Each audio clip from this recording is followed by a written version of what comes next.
40 anos. 43 anos.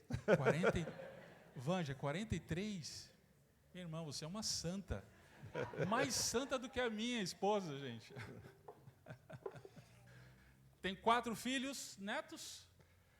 13 netos. Hã? 13 netos, gente. 13 netos. Mostrar a fotografia logo para eles vai aí. mostrar. Não, peraí, você vai falar direitinho. Peraí, calma aí. E ele também é o presidente do Ministério Fiel, queridos. E é um homem aí que tem ministrado, tem ensinado para muita gente no nosso país, em outros países. E a primeira vez que eu ouvi, ele não sabe disso, mas eu sei. Eu estava morando no Nordeste como missionário do Pregue a Palavra, e eu fui assistir o Congresso da Consciência Cristã. Esse congresso, queridos, ele acontece todo ano, para quem não sabe, no período do Carnaval, e fecha a cidade. É um congresso que está dando em torno, em média, 10 mil pessoas. Na vez que eu fui, eu vi essa média, 10 mil pessoas sentadas debaixo de uma tenda, no sol de Campina Grande, depois do almoço, gente, estudando a Bíblia. O que está acontecendo lá é realmente impressionante. E foi nessa ocasião, então, que eu ouvi pregar, e nessa ocasião, isso faz uns 10 anos, Sim. Ele pregou sobre a supremacia, eu lembro até hoje, sobre a supremacia de Cristo. E eu vi nessa pregação não somente a fidelidade e a exposição da palavra, mas a paixão, o amor ao Senhor Jesus Cristo. De maneira que, quando eu vim para a região e percebi que a gente ia estar vizinho, falei, puxa vida, que bênção seria ter um dia em que ele pudesse ministrar na nossa igreja. Então, chegou esse dia, para mim é um grande prazer, uma grande alegria poder tê-lo aqui conosco. Tenho certeza que seremos abençoados. Vamos orar? Vamos orar por esse tempo? Pai, graças te damos, porque sendo pecadores, estando distantes do Senhor, nos rebelamos contra o Senhor, contra a tua vontade, contra a tua bondade. Mas o Senhor olhou para nós com um olhar de graça e misericórdia, com tanto amor, a ponto de enviar o teu único Filho para morrer pelos nossos pecados. E uma vez confiando no Senhor, no sacrifício, na morte e na ressurreição do Senhor, nós temos a redenção dos nossos pecados. Nós temos as nossas vidas transformadas, o nosso coração transformado, a nossa mente transformada e também o nosso casamento transformado. É por isso que te damos graças nessa noite. Muito obrigado. Obrigado, Deus. E Pai, nós rogamos por esse tempo, que o Senhor use o teu filho, use o teu servo, uma vez mais, para a glória do Senhor, e que Cristo seja exaltado nesta noite. Que o Senhor incline o nosso coração e a nossa mente ao Senhor, e nós iremos ao Senhor. Em Cristo oramos. Amém. Amém. Amém. Obrigado, pastor Nelson, obrigado vocês de nos receber aqui hoje.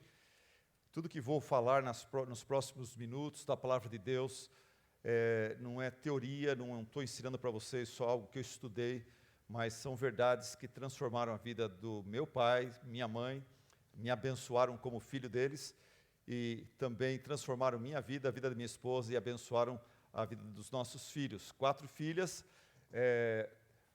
aí estão a foto de algumas delas. A Alice, essa de óculos escuro ali, tem 3 filhos, com o Scott, aquele grandão lá. Aqui temos a Thalita, que é essa daqui, casada com o Timóteo, e a Bárbara, que é a mais nova, casada com o Todd. Eles têm 3 filhos, a Bárbara está grávida do 4º filho, a Thalita tem os 3 filhos de cima. E lá em cima o Aislan, que está no canto de cá, a Rebeca aqui, e os seus filhos também. Então, aí está essa família, que pela graça de Deus, meu pai conheceu o Evangelho, teve sua vida transformada, minha mãe, passaram para mim, eu passei para eles, eles estão passando para os seus filhos, e temos sido ricamente abençoados. E sobre essa bênção que eu quero compartilhar com vocês hoje, nesta noite. Abra sua Bíblia comigo em Efésios capítulo 4, versículo 25 em diante. Efésios 4, 25. E o tema de hoje à noite é a solução do Evangelho para famílias arruinadas pelo pecado. A solução do Evangelho para famílias arruinadas, atacadas pelo pecado. E essa mensagem não é só para você que já está sofrendo por causa do ataque do pecado contra seu casamento, mas é também para você que está indo bem, mas sofre os ataques. Então, essa mensagem vai te ajudar a continuar se protegendo e preservando o seu bom casamento, se assim ele é. Efésios 4, 25, o apóstolo Paulo escreve esta carta para a igreja em Éfeso. Chega no capítulo 4, ele começa dando princípios de relacionamentos que se aplicam para qualquer tipo de relacionamento, dentro da igreja, fora da igreja, na escola, no trabalho, mas principalmente em casa. Se aplica muito para casais, pais e filhos também. Vamos lá, vamos a esses princípios. Capítulo 4, versículo 25, ele fala: portanto, cada um de vocês deve abandonar a mentira e falar a verdade ao seu próximo, pois todos somos membros de um mesmo corpo. Quando vocês ficarem irados, não pequem. Apaziguem a sua ira antes que o sol se ponha, e não deem lugar ao diabo. O que furtava, não furte mais. Antes trabalhe, fazendo algo de útil com as mãos, para que tenha o que repartir com quem estiver em necessidade. Nenhuma palavra torpe saia da boca de vocês, mas apenas a que for útil para edificar os outros, conforme a necessidade, para que conceda graça aos que a ouvem. Não entristeçam o Espírito Santo de Deus, com o qual vocês foram selados para o dia da redenção. Livrem-se de toda amargura, indignação e ira, gritaria e calúnia, bem como de toda maldade. Sejam bondosos e compassivos uns para com os outros, perdoando-se mutuamente, assim como Deus perdoou vocês em Cristo. Até aí.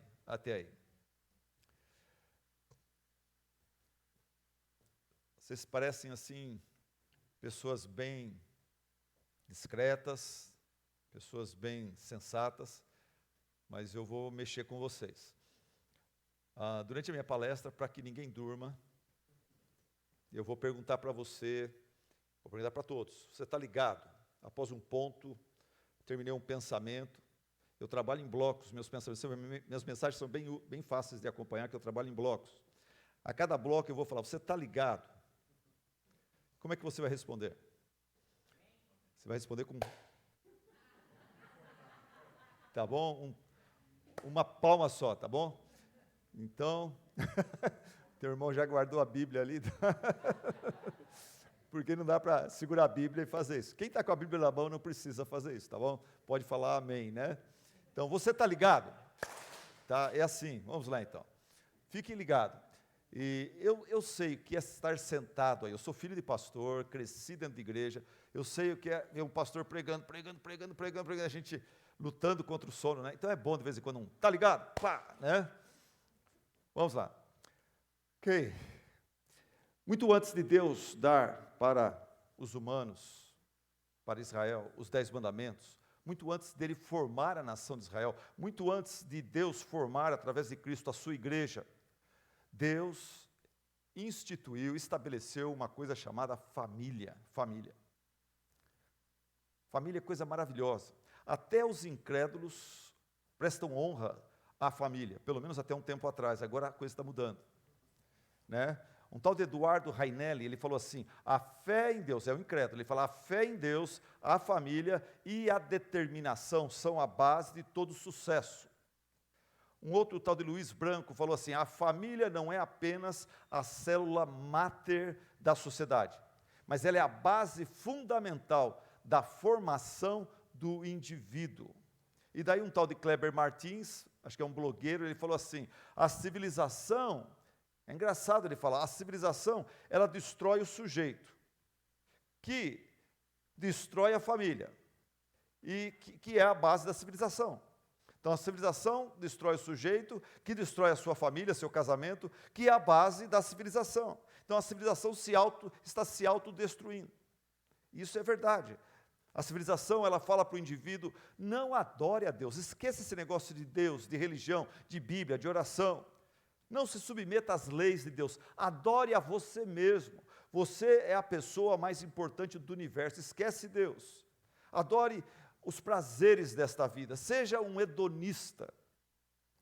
Depois ela fala assim, adore o dinheiro, adore as coisas que o dinheiro pode comprar, seja um materialista, um consumista. E essas idolatrias, a idolatria do prazer, idolatria de si mesmo, idolatria das coisas materiais, essas idolatrias, são deuses terríveis, que vão destruindo o sujeito, que acaba por destruir sua família, que destrói a igreja e que destrói a sociedade, a civilização.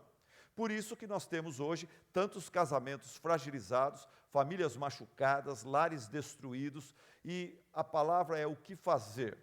Será que existe alguma esperança?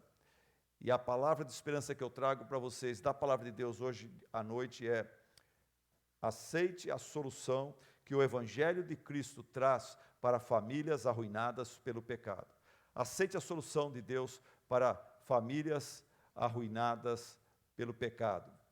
A minha tese hoje à noite, eu vou falar agora, você vai entender no final melhor essa tese. A tese é assim: quando um pecador, ele experimenta os indicativos do Evangelho, e por eles ele é regenerado, Deus lhe dá vontade então e força para obedecer os imperativos do Evangelho que restauram o nosso casamento fragilizado ou família arruinada.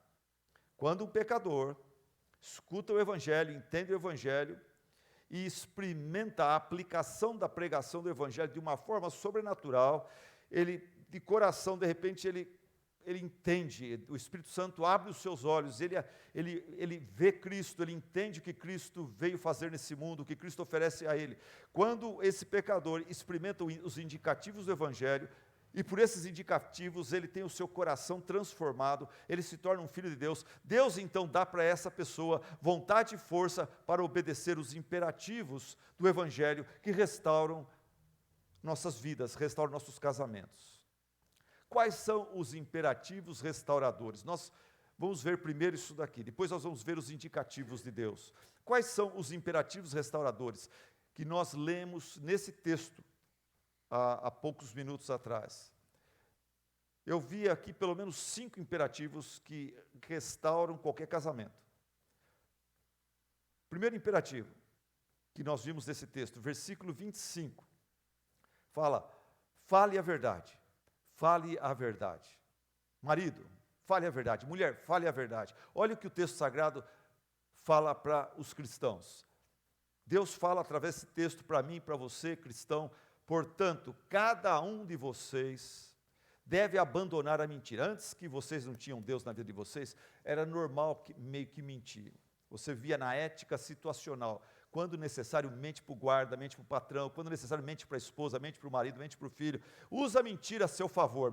E dizem que 84% das pessoas mentem todos os dias. E admitem isso, e veem isso como coisa normal. Mas a Bíblia fala uma coisa muito séria sobre a mentira. A Bíblia fala que Deus não está na mentira, que a mentira, o pai dela, chama-se diabo. Toda vez que você lança a mão da mentira, você está abraçando o diabo e pedindo a ajuda dele, e convidando ele para entrar na sua vida e te ajudar. E ele vai te ajudar, só que ele cobra um preço caríssimo, né? Que se você não está disposto a pagar. Mas vamos lá, o texto então fala, leia comigo esse texto. Portanto, cada um de vocês deve abandonar a mentira e falar a verdade ao seu próximo. Primeira coisa que o texto está falando aqui é comunique-se. Marido, comunique-se. Mulher, comunique-se. Fale, converse, compartilhe. Compartilhe. Chega em casa do trabalho, descansa um pouquinho, mas depois compartilha o seu dia em casa, o seu dia lá fora. Você sabe que quando você compartilha com a sua esposa as suas alegrias compartilhadas, o que acontece? Elas se multiplicam. Elas aumentam. E quando você compartilha as suas tristezas e medos, eles se dividem, eles diminuem. Durante o dia, essa semana foi uma semana muito abençoada para mim e para minha esposa. A gente teve 3 boas notícias da parte de nossas filhas e a nosso favor também. E Eu não via a hora de chegar em casa e poder compartilhar com ela. E tinha coisas que ela estava sabendo que eu não estava sabendo. Ela não via a hora de a gente chegar em casa e antes de ligar a televisão, antes de qualquer coisa, na hora do jantar, falar, antes da gente orar, deixa eu compartilhar uma alegria com você.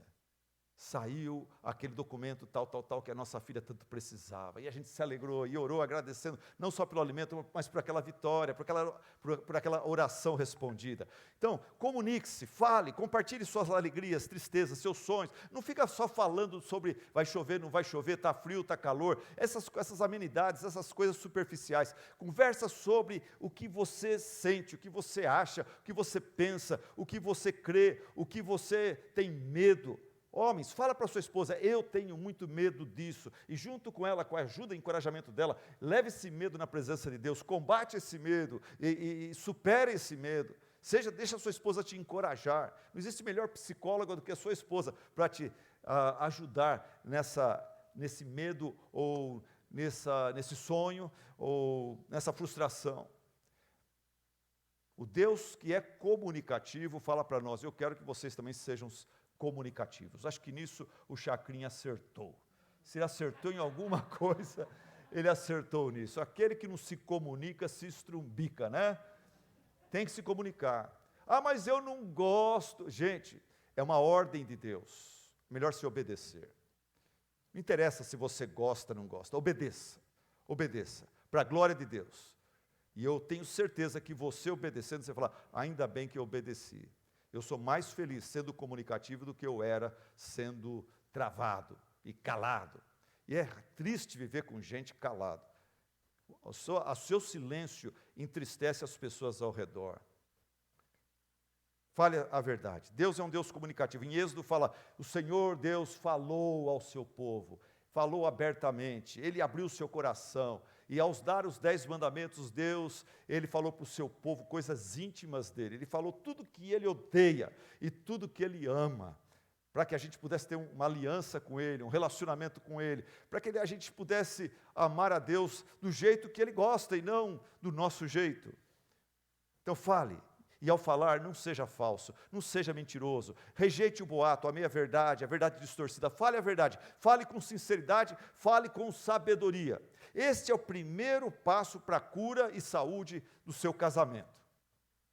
Se os casais que estão com um casamento ruim começassem a obedecer só esse imperativo aqui, já 30% dos seus problemas seriam resolvidos. Eu diria 30% dos casais em crise teriam seus problemas resolvidos com esse imperativo do Evangelho. Casais estão se dão mal porque não se comunicam, e quando se comunicam de uma forma errada. O que mais? Próximo imperativo. Mas antes, deixa eu fazer aquela perguntinha para você. Você está ligado? Ótimo. Estamos ligados. Vamos lá. Segundo imperativo do Evangelho.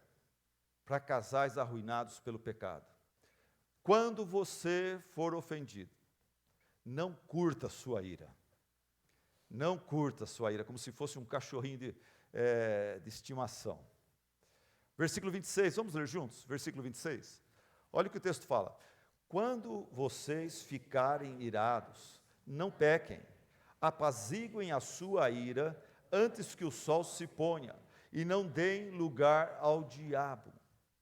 Veja que o texto fala quando vocês ficarem, não é se vocês ficarem irados.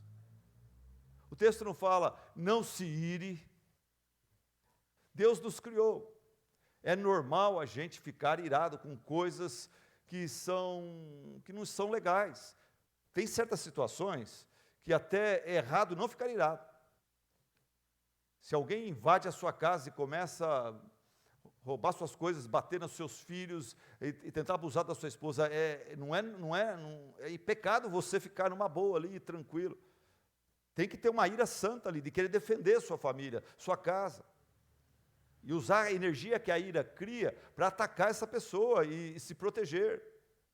Então, Deus sabe, Ele nos criou a sua imagem e semelhança. E nosso Deus, a Bíblia fala que várias vezes Ele fica irado contra as coisas erradas.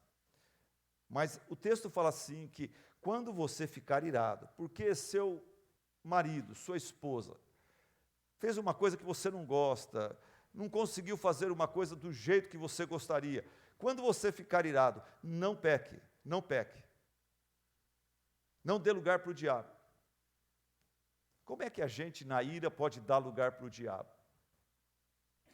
E a resposta é, você na sua ira, você pode dar lugar para o diabo, prolongando essa ira, curtindo essa ira, alimentando essa ira, deixando essa ira fermentar, relembrando aquela ofensa, revendo aquilo que sua esposa fez ou deixou de fazer em slow motion, em câmera lenta, né? Ela foi lá, eu falei para não pegar o copo d'água, ela pegou e ela bebeu. Muitos anos atrás, eu até 40 anos só tive carro que pingava óleo. Porque eu decidi ter 4 filhas, eu e minha esposa, decidimos investir em gente, não em coisas. Aos 40 anos, a gente casou com 20 anos, aos 40 anos, filha já com 20 anos, finalmente eu consegui comprar um carro seminovo, um carro com 3 anos de uso. Família grande, comprei uma Blazer azul marinho escura, era a Blazer mais linda da cidade, tinha uma roda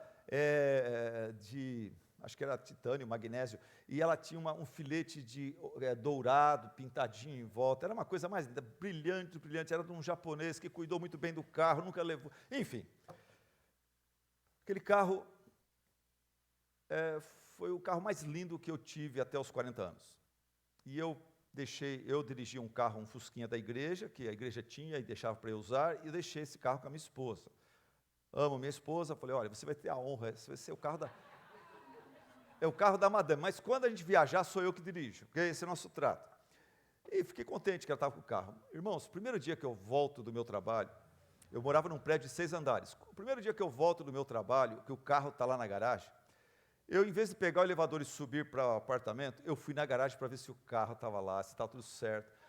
E, para minha tristeza, de longe eu vi as rodas marcadas com uma faixa branca, assim, de quem raspou no meio-fio. E, para minha tristeza, não era só a pneu que tinha sido raspado no meio-fio, mas uma das rodas de trás arrancou um pedaço até, irmãos. A explicação dela foi que ela foi fazer uma curva, esse carro era muito maior do que o outro pequenininho que nós tínhamos, ela não contou que a rabeira era tão grande que subiu na calçada com a roda de trás, sei lá eu qual foi. Mas, irmãos, eu fiquei tão irado com aquilo, mas tão irado, porque eu tinha falado para ela, olha, na hora de encostar, não existe nenhum concurso de qual mulher que encosta mais perto do meio-fio, pelo contrário, fica à vontade, pode encostar dessa distância, eu não ligo. E eu fiquei tão irado, irmão. Sabe o que eu fiz? Eu falei, eu não vou pelo elevador, eu vou chegar muito cedo lá, eu vou chegar muito irado. Então, eu fui pela escada, fui andando aqueles degraus, carregando a minha malinha e tal. E quando eu cheguei lá, ela não estava na cozinha, tudo mais. Eu falei, com essa raiva que eu estou, não é bom nem falar com ela. Então eu subi as escadas, eu fui para o quartinho de despensa do nosso apartamento, estava uma bagunça, eu coloquei uma ordem lá, joguei um monte de coisa fora, tinha um pouco de roupa para passar lá, eu passei toda aquela roupa, eu pintei as paredes do quartinho, tinha tinta lá, a parede precisa ser pintada, eu desci o lixo, eu levei o cachorro para fazer xixi, eu tirei a roda, levei para o mecânico, para o funileiro, para ele repintar, consertar aquela roda. Daí eu cheguei em casa 8, 9 da noite, bem tranquilo, bem tranquilo. A palavra de Deus fala, quando ofendido, não curta a sua ira, mas use a energia que a ira produz para resolver o problema e não para atacar as pessoas. A ira ela proporciona para você uma força sobrenatural. Cuidado, para não usar essa ira para falar besteira, para fazer besteira. Mas peça ao Senhor sabedoria e se prepara até mesmo antes da ira. E você está aqui, Deus está te preparando. Quando você ficar irado, se prepara. Esfria e vai fazer alguma coisa boa com aquela energia. Sai para correr, sai para fazer alguma coisa útil para você mesmo, para se acalmar. E esse imperativo, eu diria que, esse segundo imperativo, se os casais que estão com problema começassem a aplicar esse imperativo, outros 30% de problemas ou casais em problema teriam os seus problemas resolvidos. Imagina se os casais parassem de curtir as suas iras, de guardar rancor, mágoa. Você está ligado? Você está ligado? Ok, melhor. A segunda chamada vocês estão passando. Vamos lá, terceiro imperativo da palavra de Deus, imperativo precioso. Quando você errar, lembra-se que o imperativo anterior é quando errarem contra você e você ficar ofendido. Não surfe na sua ira. Olha esse aqui. E quando você errar, quando você ofender sua esposa, seu marido, arrependa-se de forma tangível. Arrependa-se de forma palpável, de forma visível. É isso que o texto vai nos ensinar. Vamos lá, versículo 28. Leia comigo, vamos lá. O que furtava, não furte mais. Antes, trabalhe, fazendo algo de útil com as mãos, para que tenha o que repartir com quem estiver em necessidade. O texto bíblico está nos ensinando aqui que arrependimento não é só, foi mal, me perdoa, desculpa. Arrependimento, o texto está nos ensinando, olha, é uma mudança de pensamento e atitude que produz uma mudança de comportamento. Se você estava pecando contra a família, contra Deus, furtando, roubando, agora você encontrou-se com Cristo, agora você tem o Espírito Santo, agora você tem a palavra de Deus. Então, Deus fala para você, você que furtava, você que roubava, pare de roubar, primeira coisa. Mas não fique aí no parar de roubar. Não rouba mais, mas agora acha um emprego. E começa a ganhar dinheiro honestamente. E começa a produzir com as suas mãos algo de útil para os outros. E ganhe dinheiro, não só para você, mas ganhe dinheiro suficiente para você e para você poder ajudar outras pessoas ao seu redor também. Olha como o Evangelho é maravilhoso. É interessante que eu veja aqui nisso aqui Jesus. Jesus é um exemplo para todos nós, homens e mulheres, porque Jesus vem ao mundo e você lê a trajetória dele, a vida dele, o testemunho que ele deixou, e você vê que Jesus não só cuidou de si mesmo e deu conta das suas necessidades, mas ele ajudava a sua mãe, ele ajudava os discípulos, ele ajudava a multidão, e ele dá a sua vida pelos outros. Ele não só cuida de si mesmo, mas ele vive em prol de outras pessoas, servindo outras pessoas. E ele nos convida a seguir o seu exemplo. Então não seja aquela pessoa que se contenta em não dar trabalho para os outros. Não. Para a glória de Deus e pela graça de Deus, decida ser uma pessoa que, além de cuidar de si mesmo, ajuda os outros, que não têm condições de cuidar de si mesmo, e ajuda os outros a conseguir deslanchar na vida e se dar bem, e chegar numa condição de poder ajudar os outros também. Assim a sociedade, a igreja, o lar, o casamento vai para frente. Arrependimento é uma mudança de pensamento e atitude que produz uma mudança de comportamento, de behavior. Se você roubava, para de roubar e trabalhe. Eu estava com minha esposa de férias lá em Florianópolis. E eu gosto muito de certos programas, mas naquela época e naquele dia, uma coisa que eu não queria é ir para o shopping. E ela e minhas filhas loucas para ir para o shopping center. A gente tinha passado tempo na praia, feito outras coisas. Se falasse para mim, vamos jogar boliche, eu estaria afim. Mas quando ela falou, vamos para o shopping, eu não estava afim. Mas elas queriam muito, então eu tomei banho bem devagarzinho. Tá bom, nós vamos para o shopping. O shopping fechava às 10 horas. E já era 7h30, 8 horas, e eu fui devagarzinho. Quando eu peguei o carro, eu dirigi aquele carro bem devagarzinho, para chegar no shopping o mais tarde possível, para fechar logo e a gente vir embora. E daí minha esposa está ficando irada comigo. Chegou uma hora que ela falou para mim assim, se você estivesse dirigindo para ir jogar bola com seus amiguinhos, você dirigiria nessa lentidão, com essa má vontade de estar dirigindo? Irmãos, aí ela me convenceu do meu pecado, do meu egoísmo, né, da minha maldade, né? Eu estava sendo bem egoísta. Realmente, se fosse para os meus interesses, eu iria bem rápido com o carro, né, ia dirigir com vontade, procurando achar logo esse shopping. Mas eu estava ainda até pensando em errar, e não tem problema se errar, a gente volta, faz o retorno. E daí, quando ela falou isso, eu me arrependi e eu pedi perdão. Eu falei, me perdoa, eu estou com atitude errada. Agora para pensar, se eu peço perdão para ela, mas eu continuo dirigindo de qualquer jeito, continuo com o mesmo comportamento, ia dar B.O. Ia dar B.O. Alguém ia dormir no sofá. Certo? Agora, se eu peço perdão dela, eu sinto que ela está certa, ela me repreende, e eu peço perdão dela, e eu me acerto no banco, e ponho o banco mais para frente, e começo a dirigir, olhando para o shopping, procurando chegar lá, e dirigindo como se eu estivesse indo jogar futebol com os meus amigos. O que acontece? Ela me perdoa, o relacionamento é restaurado, não dá B.O. E à noite, talvez tenha até festinha na cama, entendeu? Mas, então, é isso que o texto está falando. Arrependimento é uma mudança de atitude, de pensamento, que tem que produzir mudança de comportamento. Não basta dizer, foi mal, desculpa, perdão. Você tem que mudar a sua atitude, corrigir o que precisa ser corrigido.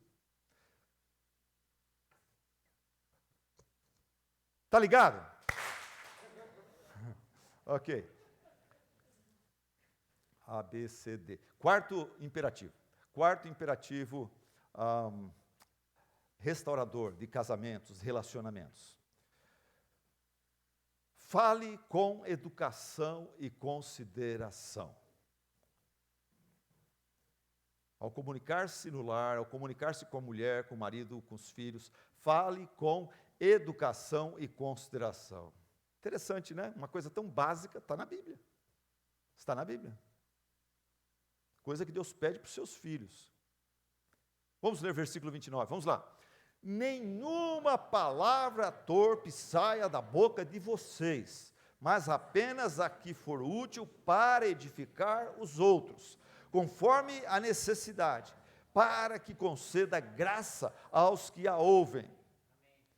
Olha, Deus dá a impressão aqui, ele está meio bravo até, ele fala, nenhuma, por favor, meu filho, lava essa boca e não suja ela mais. Nenhuma palavra torpe saia da vossa boca, é um imperativo de Deus para mim, para você, para a glória de Deus, para o bem da sua família, pela graça de Deus. Decida, meu irmão, decida, minha irmã, nunca mais falar de forma mal educada, de forma grosseira, usar palavrões, críticas destrutivas, usar suas palavras para humilhar, intimidar, manipular marido, esposa, filhos. Essa é a vontade de Deus para a sua vida. Vai abençoar o seu casamento. Você conhece a história do marido grosseiro e da esposa respondona? Os dois eram bocudos, os dois desobedeciam esse imperativo aqui. Numa discussão lá, o marido falou assim, como é que você pode ser tão linda e tão burra assim? E ela falou, eu sei, eu tinha que ser linda assim para você casar comigo, e burra para casar com você.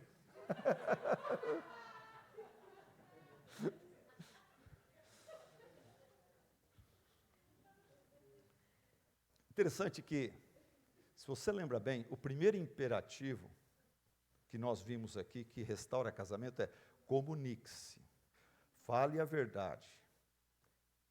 Esse imperativo aqui completa aquele lá, ele acumula em cima daquele lá, falando, não é só se comunicar, mas você tem que se comunicar com educação,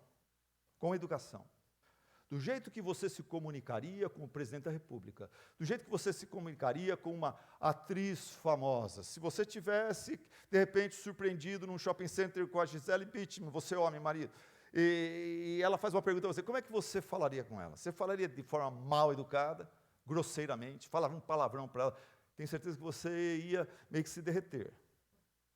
Ou vocês mulheres com Brad Pitt, ou qualquer outro artista aí, que eu sou dos clássicos, meus artistas estão ficando meio defasados.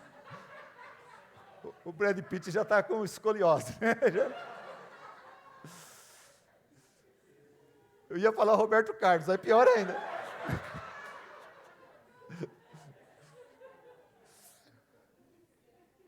Mas, irmãos, percebam essa sacada. Falar a verdade de qualquer jeito, falar a verdade de forma mal educada, de forma grosseira, é pecado. Mas eu falei a verdade. Não, mas você falou do jeito errado. E aí que muito pai, muita mãe perde o filho adolescente.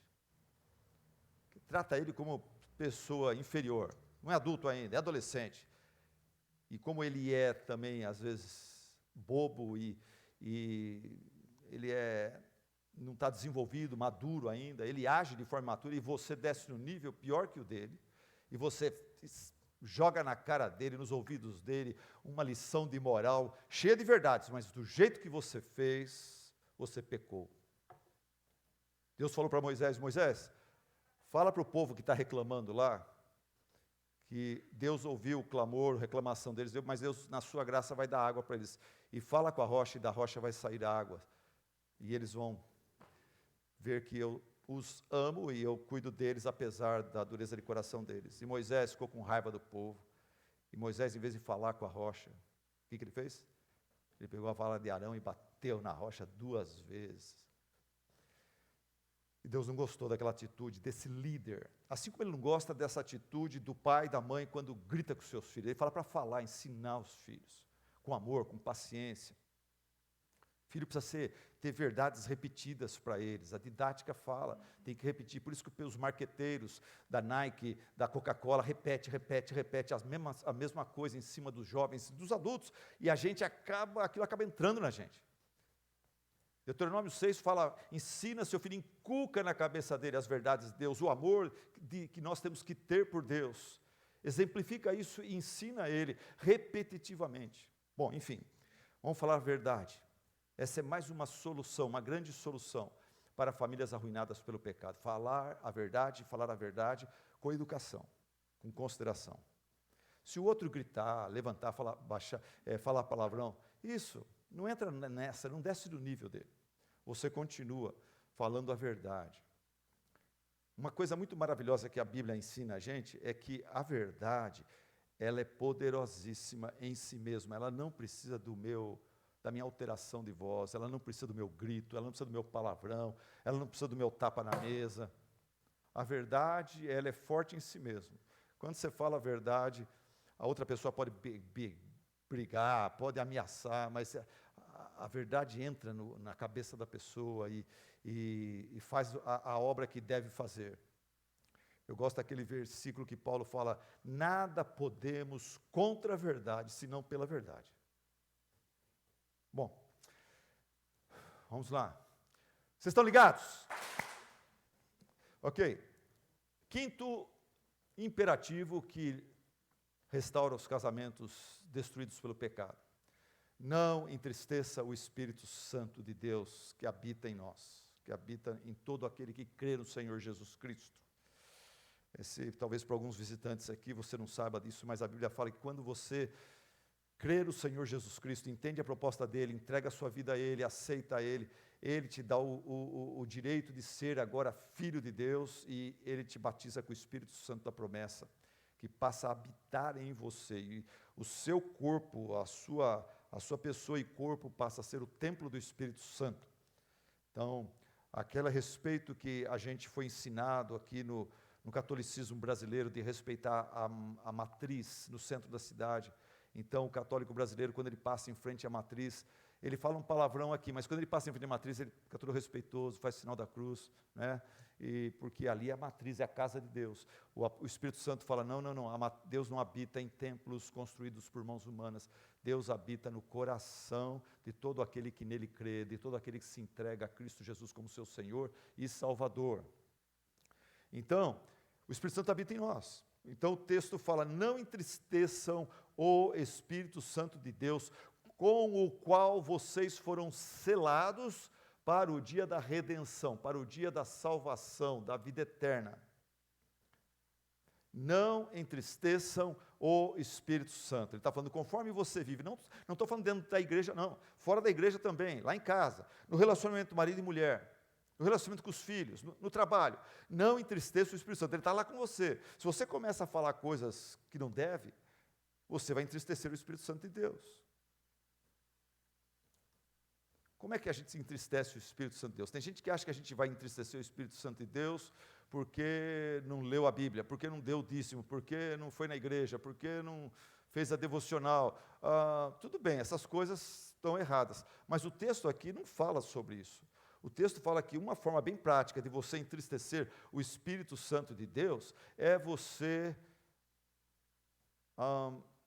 surfando e guardando no coração amargura, indignação, ira, guardando raiva, espírito de vingança. Olha o que diz o versículo 31. O versículo 31 explica bem. Põe para nós aí, por favor.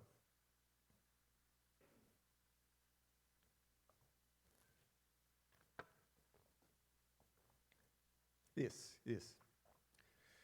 Então, não entristeçam o Espírito Santo de Deus, com o qual vocês foram selados para o dia da redenção. E daí ele fala no versículo 31, livrem-se de toda amargura, porque isso entristece o Espírito Santo de Deus. A amargura vai querer atracar no porto do seu coração. Você fala, não, amargura, eu vou orar, eu vou para o meu quarto, agora eu vou orar, vou entregar isso para Deus, eu vou perdoar, eu vou relevar, eu vou deixar Deus cuidar de mim, mas eu não vou ficar amargurado contra essa pessoa. Livrem-se de toda amargura, indignação e ira, gritaria e calúnia, bem como de toda maldade. Sejam bondosos, compassivos uns para com os outros, perdoando-se mutuamente, assim como Deus perdoou vocês em Cristo. Como é que eu posso entristecer o Espírito Santo de Deus? Acalentando amargura e ira no coração. Ira e amargura que me leva a gritar, a caluniar, a agir com maldade, a assustar o vizinho. Olha, esse cristão aí está berrando ali. Nossa, eles não vão para a igreja todo domingo, não? Olha o berro. Ih, saiu um palavrão.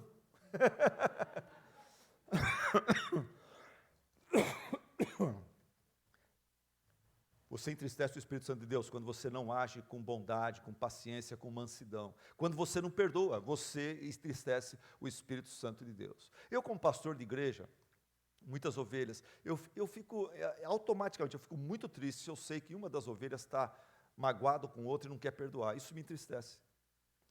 Eu sou um subpastor de Cristo. Imagina o próprio Cristo, imagina o Espírito Santo, imagina Deus. Tem que perdoar. Dizem que perdoar é esquecer.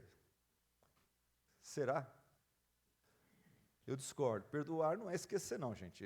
O ser humano ele só esquece se ele leva uma pancada na cabeça, ou se ele tem algum problema mental, Alzheimer, amnésia, né? Perdoar não é esquecer.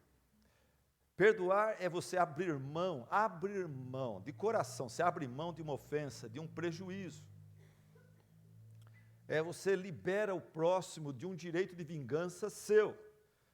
E você faz isso, biblicamente, você faz isso, não porque você é bacana, legal, e pensando em você mesmo, você faz isso para a glória de Deus, porque você é um discípulo de Cristo, e essa é uma oportunidade de você revelar o amor de Cristo, através da sua vida, para alguém que está precisando conhecer a Cristo. Então você libera o próximo do seu direito de vingança, para a glória de Deus, para o bem do próximo e para o seu próprio bem. O autor, pastor John Stott, ele foi visitar o diretor de um hospital psiquiátrico em Londres, dentro do próprio hospital. E o diretor mostrou um pouquinho daquele hospital, muita gente. E o diretor daquele hospital psiquiátrico falou assim para o pastor John Stott: metade dos nossos pacientes não estariam aqui se eles soubessem perdoar, como a Bíblia manda a gente perdoar aqueles que nos ofendem. Em Efésios 4:32, nesse texto que nós estamos vendo, Deus fala que a gente tem que perdoar, porque nós fomos perdoados por Deus, todos os nossos pecados. E nós temos que perdoar como Deus nos perdoou. Olha a responsabilidade. Nós temos que perdoar como Deus nos perdoou por meio de Cristo Jesus. E nós temos que perdoar incondicionalmente. Deus não cobra nada pelo seu perdão estendido a nós. Em Mateus, Jesus fala em Mateus capítulo 6, que nós temos que perdoar para sermos perdoados. Mateus 6 fala: pois se perdoarem as ofensas uns dos outros, o Pai Celestial também lhes perdoará. Mas se não perdoarem uns aos outros, o Pai Celestial não lhes perdoará as ofensas. Um general, homem militar, muito severo, disse para o pregador John Wesley, há muitos anos atrás: eu nunca perdoo. Eu nunca perdoo. E John Wesley falou para ele, o pastor falou para ele: então, eu espero que o senhor nunca peque. Porque se você não perdoa, o dia que você pecar, você não vai ser perdoado também não. Vai para o inferno, vai queimar lá. Ok, a solução do evangelho para famílias arruinadas pelo pecado envolve os seguintes imperativos, então. Coloca o resumo para nós lá. Fale a verdade. Quando for ofendido, não curta sua ira. Quando errar, arrependa-se de forma tangível. Fale com educação e consideração e não entristeça o Espírito Santo de Deus. Não acalente amargura e mágoa no seu coração. Libere o perdão. Esses são os imperativos que resolvem os problemas do casamento dos cristãos. Imperativos da palavra de Deus. E eu sei que a maioria de vocês aqui são cristãos. E são imperativos, não são sugestões. A pergunta que eu lhes faço, eu tenho que lhes fazer, e faço para mim primeiro, depois para vocês, é: vocês estão obedecendo ou estão desobedecendo isso? Se vocês estão desobedecendo isso, não vai chorar para Deus depois: meu casamento não está legal, minha esposa é muito fria. O cara peca, quer que a esposa seja, sabe, super amorosa com ele, super afins dele. Não tem. Seus filhos estão rebeldes. Para de chorar. Fala, primeira coisa, você está obedecendo? Obedece. Nós batistas temos um hino muito legal, que é crer e observar tudo quanto mandar. A regra é simples, né? Ok, eu estou falando aqui dos imperativos. Mas vamos falar sobre os indicativos de Deus. Mas antes eu quero falar sobre o que é o Evangelho. O que é o Evangelho, irmão? O Evangelho, ele não é salvação através de realização de boas obras, caridade. Os espíritas falam muito sobre as boas obras, o valor delas, a caridade. A Bíblia fala sobre boas obras, mas nunca para salvação. Boas obras, cesta básica, ajudar a velhinha a atravessar a rua, ser bonzinho com...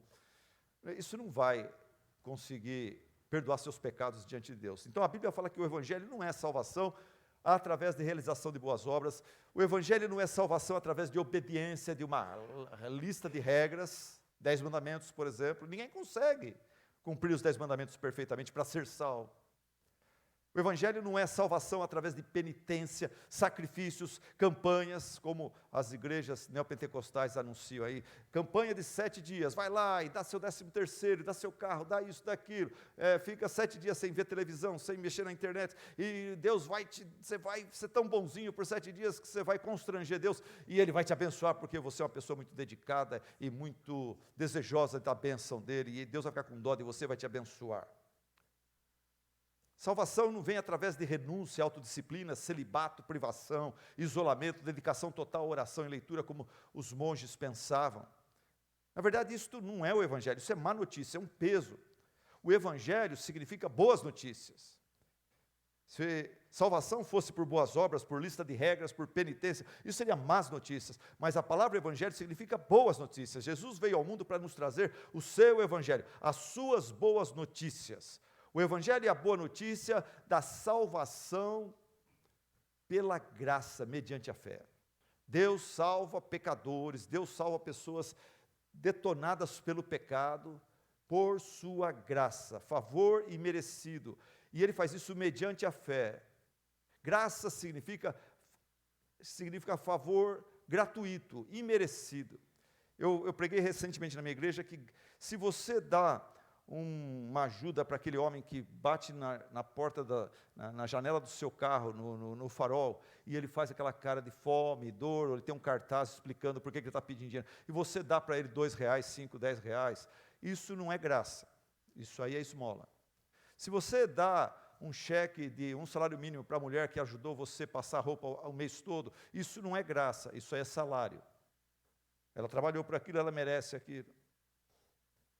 Sabe o que é graça? Graça é uma pessoa entrar na sua casa, tentar agredir sua família, você conseguir dominar essa pessoa, tirar a arma dela e falar: eu poderia te matar agora, porque você merece morrer pelo que você tentou fazer contra a minha família. Mas você larga a arma e fala: não sei porquê, mas eu decidi te amar, te ajudar, te abençoar. Eu tenho um quarto vazio que você quiser, você pode ficar aqui, eu quero te ajudar a estudar, a trabalhar, eu quero ajudar você a conseguir emprego, eu vou te dar uma vida. Você está me tratando como seu trouxa, seu inimigo, eu vou te tratar como meu amigo. Isso é graça. Isso é graça. E o livro de Romanos fala sobre isso. Porque ninguém tem maior amor de dar a sua vida por seus inimigos. Eu não sei quanto a você, mas eu nasci na casa de um pastor e até 9, 10 anos, eu falava para minha mãe assim: o dia que eu for maior de idade, eu nunca mais vou na igreja. Porque como filho de pastor, eu era obrigado a ir. Eu não queria Deus, eu não via necessidade de Deus. Eu tinha comida, eu tinha saúde, eu tinha meus brinquedos, eu tinha amigos na escola. Eu não queria Deus, igreja, Bíblia, oração. Eu não precisava de Deus, de igreja, eu achava, né? Eu era inimigo de Deus. Mas Deus me levou para um retiro de crianças, 200 crianças, cidade de Santa Maria, Rio Grande do Sul, vários pregadores falando para a gente jogando bola, nadando, tudo mais, e culto de manhã e culto à noite, Bíblia, Evangelho, o amor de Deus. E no último dia, meu pai era o pregador. E eu estava sentado no banco de trás daquela igrejinha, daquela capela de acampamento.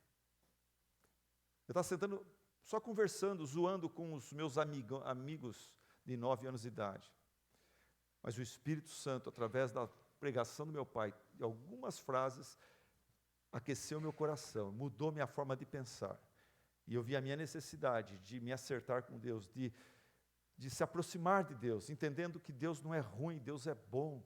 O Espírito Santo abriu meus olhos para que Deus existe e Ele é real. Ele abençoa aqueles que dele se aproximam, e eu sou pecador, eu estou indo para o inferno, eu preciso da salvação que só Jesus pode me oferecer, por isso que Jesus morreu na cruz, tudo isso me fez sentido. E quando eu vi, meus irmãos, no final daquele sermão, eu estava lá na frente, junto com alguns garotos, entregando minha vida a Cristo, falando: Senhor Deus, eu sou um pobre e miserável pecador, eu creio no seu Evangelho, eu aceito a oferta de Jesus a meu favor. Salvação é pela graça, mediante a fé. A lei, ela fala o que você precisa fazer para agradar a Deus, mas você não consegue, você não pode por si mesmo. E por isso a lei te condena. Mas o Evangelho diz o que Deus fez por você, e o Evangelho capacita você, então, a obedecer à lei. Não para ser salvo, mas porque foi salvo. Gente, os primeiros 3 capítulos de Efésios, a gente começou essa reunião lendo o capítulo 4 de Efésios, certo? Os primeiros 3 capítulos de Efésios falam sobre o Evangelho, falam sobre o que Deus fez por nós pecadores. E eu tenho um resumo para dar para vocês, que eu fiz em casa, nós vamos acompanhar aqui na tela. Você começa a ler o livro de Efésios, a carta de Paulo para essa igreja dos Efésios, os primeiros 3 capítulos, ele não fala dos crentes em Éfeso, ele fala de Deus, do Deus dos crentes em Éfeso, o que Deus fez por eles. Ó, perceba, vamos lá. Primeiro, capítulo 1, versículo 4, o apóstolo Paulo fala assim: Deus nos escolheu nele, antes da criação do mundo, para sermos santos e irrepreensíveis na sua presença. Quem fez isso? Deus. Não fui eu que escolhi Deus, não foram os efésios que escolheram a Deus, é Deus quem nos escolheu. Nós não somos eleitores de Deus, nós somos eleitos por Deus. É muito diferente, né? Capítulo 1, versículos 5 e 6, fala assim: Deus, não nós, Deus nos predestinou para sermos adotados como filhos por meio de Jesus Cristo, conforme o bom propósito da sua vontade, para o louvor da sua gloriosa graça, a qual Ele nos concedeu gratuitamente no amado Jesus Cristo. Versículo 7, nele, em Cristo, nós temos a redenção, a salvação, o perdão dos pecados por meio do seu sangue, o perdão dos pecados de acordo com o quê? As nossas boas obras? Não, de acordo com as riquezas da graça, do favor imerecido que Deus estende para nós.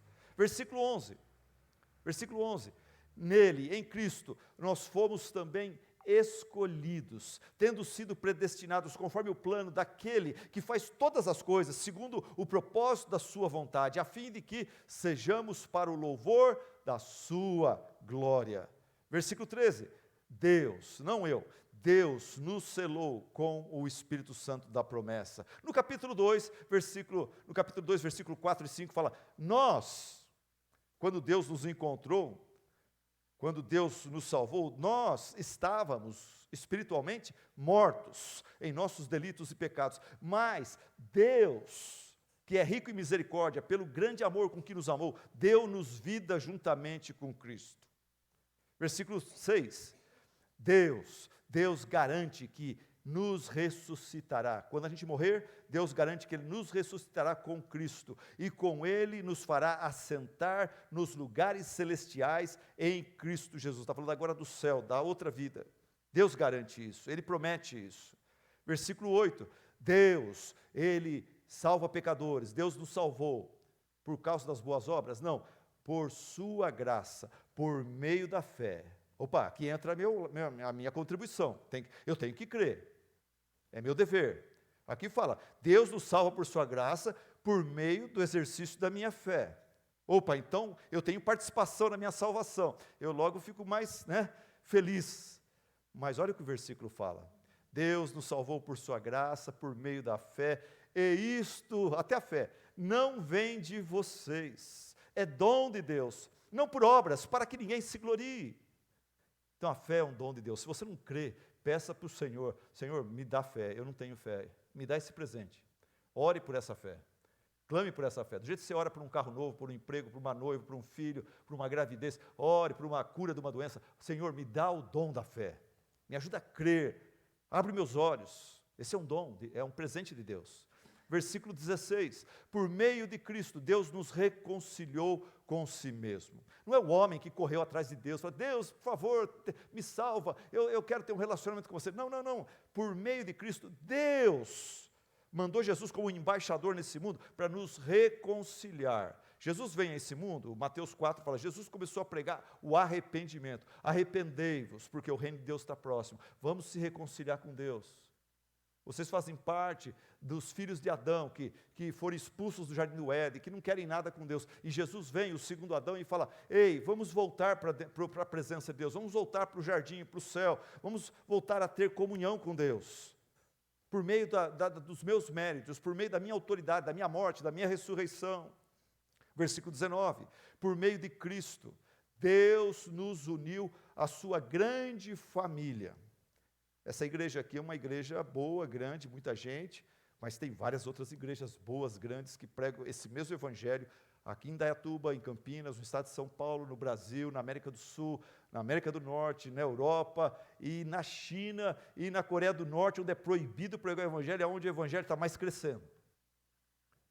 Nós fazemos parte de uma grande família. Em outras palavras, você tem agora a Cristo, seu irmão mais velho, você tem o Espírito Santo, você tem a igreja local, irmãos e irmãs que se alegram com as suas alegrias e choram com as suas tristezas. Você tem a palavra de Deus, suas promessas, seus conselhos, suas orientações, e você pela oração tem livre acesso ao Pai, 24 horas por dia. Você não está mais sozinho. Agora então você tem capacidade de obedecer os imperativos restauradores do seu casamento. O que eu quero dizer com isso é o seguinte, se você ainda não experimentou os indicativos de Deus, se você ainda não foi salvo, se ainda você não foi regenerado, se você ainda não recebeu o perdão dos seus pecados, talvez você não tenha nem consciência dos seus pecados contra Deus, você acha que você é bonzinho, precisa pedir que Deus dê para você essa consciência, mas se você ainda não sentiu essas coisas, e você ainda não é filho de Deus, não adianta você pegar aqueles imperativos da palavra de Deus que pode restaurar o casamento de qualquer um, você não vai conseguir colocá-los em prática, você não vai conseguir implementá-los. E, portanto, essa palestra fica inócula, fica uma palestra sem valor. E eu, por muito tempo, eu ia falar para casais, estou no ministério há 30 e tantos anos, eu fui em muitos encontros de casais, onde eu levava os imperativos da palavra de Deus, fala, maridos, façam isso, fala a verdade, não surfa na amargura, fala com educação, e você terá um casamento abençoado, feliz, tal. Mas eu estava falando para maridos e para mulheres, que não tinham uma experiência com Deus, elas não tinham experimentado ainda os indicativos de Deus, elas ainda estavam mortas, os seus pecados, eles ainda estavam mortos nas suas vaidades, egoísmos. Esses imperativos são impossíveis para alguém que não tem o Espírito de Deus, para quem não tem esse novo coração que o Evangelho promete a todo aquele que crê no Senhor Deus. Então eu quero encerrar rapidamente com essa colocação. Se você já é cristão de verdade, Não é membro, não estou falando só ser membro de igreja, tá? Mas se você é uma pessoa realmente convertido, transformado por Deus, você é uma pessoa que tem uma história com Cristo. A sua vida, ela está dividida assim, antes de conhecer a Jesus, o dia que você conheceu Jesus, e agora uma nova fase, a partir daquele dia. Você agora é uma nova criatura. Seus valores, seus propósitos, seus planos, seus anseios, eles mudaram de repente daquilo que era antigamente. Se você já tem essa história com Jesus, você é um discípulo de Cristo, Ele é o seu melhor amigo. Então, você tem condições de implementar aqueles imperativos de Efésios capítulo 4. Então, afine o seu casamento, veja o que precisa ser mudado. Você tem condições de mudar, porque o Espírito Santo habita em você. Ele já deve ter te incomodado, que você anda gritando lá em casa, que você anda sendo muito áspero nas suas palavras. Então, corrija-se. E você tem condições de corrigir, porque o Espírito de Deus vai te ajudar a fazer isso. Mas, pastor, a pergunta mais dura é essa: e se eu não sou um cristão ainda? E se eu ainda não sou regenerado? Se eu ainda estou morto nos meus pecados, nos meus delitos? O que eu devo fazer? O que eu posso fazer? A Bíblia fala para você o seguinte: olhe para o Senhor Jesus Cristo. Ele te trouxe aqui hoje à noite para você ouvir a voz dEle. E quem sabe Ele está falando com você agora. Olhe para Ele. Ele é o único mediador entre Deus e os homens. Escuta o convite de Jesus em Mateus 11, 28. Vinde a mim, todos vocês que estão cansados e sobrecarregados de viver nesse mundo sem Deus. Viver nesse mundo como se Deus não existisse. Vinde a mim, traga seus pecados e eu vou perdoar vocês. Tome sobre vocês o meu jugo, o meu fardo é leve, o meu jugo é suave. Eu vos aliviarei, eu vou dar para vocês a salvação pela graça. Outra dica que eu dou para você: se você não é cristão ainda aqui nesta noite, você não tem um relacionamento gostoso com Deus, se você ainda está morto nos seus pecados, seus delitos, só vivendo para você mesmo, pensando só nas suas coisas, e não na glória de Deus, não pensando na alegria de Deus através da sua vida e do seu viver, eu tenho uma dica para você. A Bíblia fala sobre a história de um cego. A Bíblia chama ele de cego Bartimeu. Esse cego Bartimeu, ele era um pedinte, não podia trabalhar, vivia pedindo na beira da estrada, na beira da rua. E ele ouviu falar que Jesus ia passar por ali, e ele tinha ouvido falar muita coisa sobre Jesus.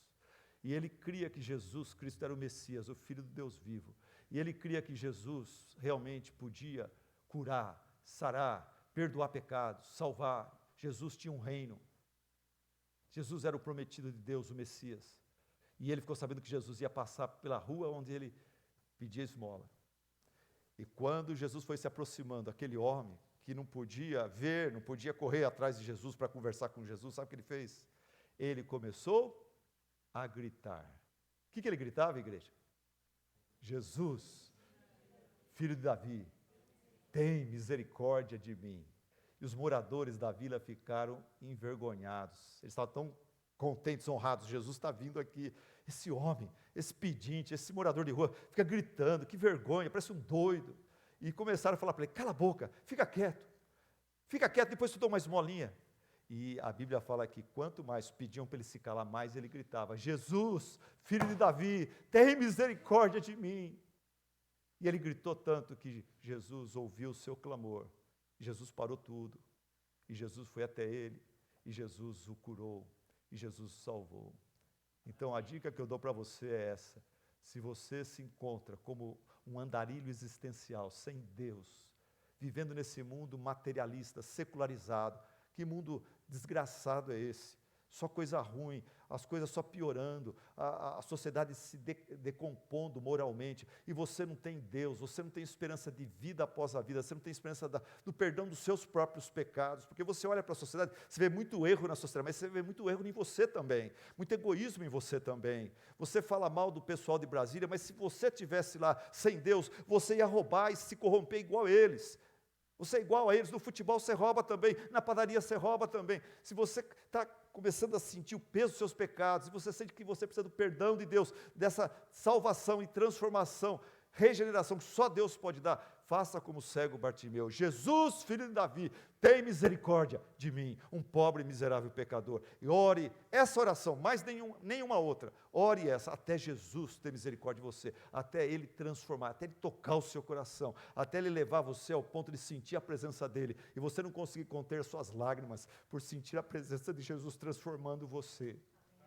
Essa experiência que todo cristão verdadeiro já passou, teve, e de vez em quando tem de novo, porque a vida cristã não é só entregar a vida para Jesus uma vez lá no passado, a vida cristã é entregar a vida a Jesus dia após dia, momento após momento. O cristão ele se converteu e continua se convertendo, se entregando, voltando-se para Cristo a cada momento. Abaixe sua cabeça, feche seus olhos, vamos orar. Eu tenho aqui no coração uma oração que eu quero fazer com vocês, que é muito apropriada talvez para alguém aqui nesta noite, que precisa se acertar com Deus. E essa oração é uma oração cantada. Quem souber, me ajude a cantar esta oração. Nós vamos estar ajudando alguém aqui a buscar a Deus e clamar a Ele por salvação.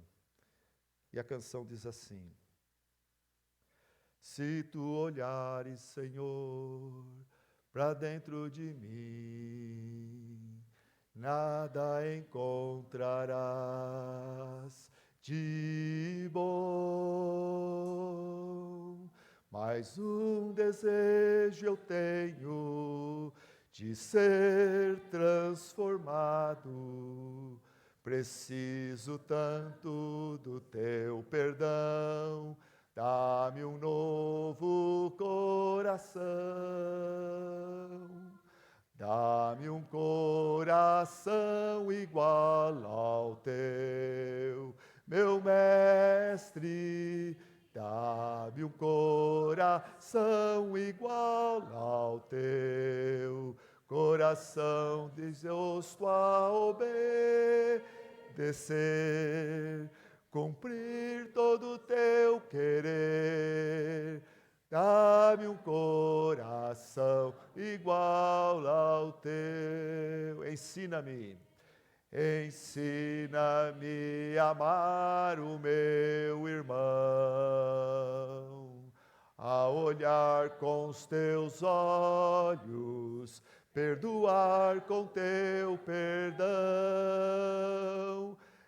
Enche-me com teu Espírito, endireita os meus caminhos, ó Deus. Dá-me um novo coração,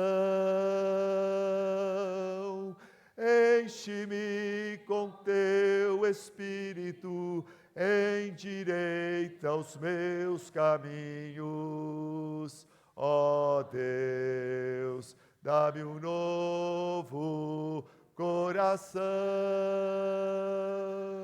em nome de Jesus, em nome de Jesus, amém. Amém. Deus os abençoe. Amém.